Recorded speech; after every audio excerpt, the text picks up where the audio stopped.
How to change your name in QU MATIX application. Hello and welcome back to Wake&Tech.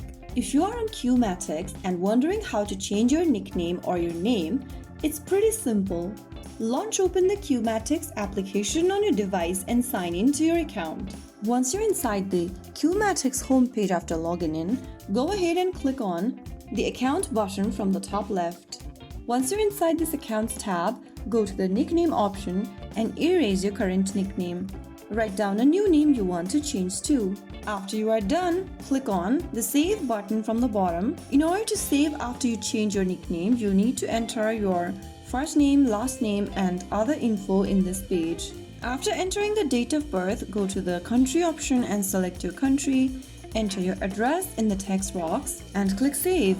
After you do that, you'll be able to save your changes and change your nickname. So there you have it. If you found the video helpful, don't forget to like, share, and subscribe to our channel. I will be back again in the next video. Thank you and stay tuned for more.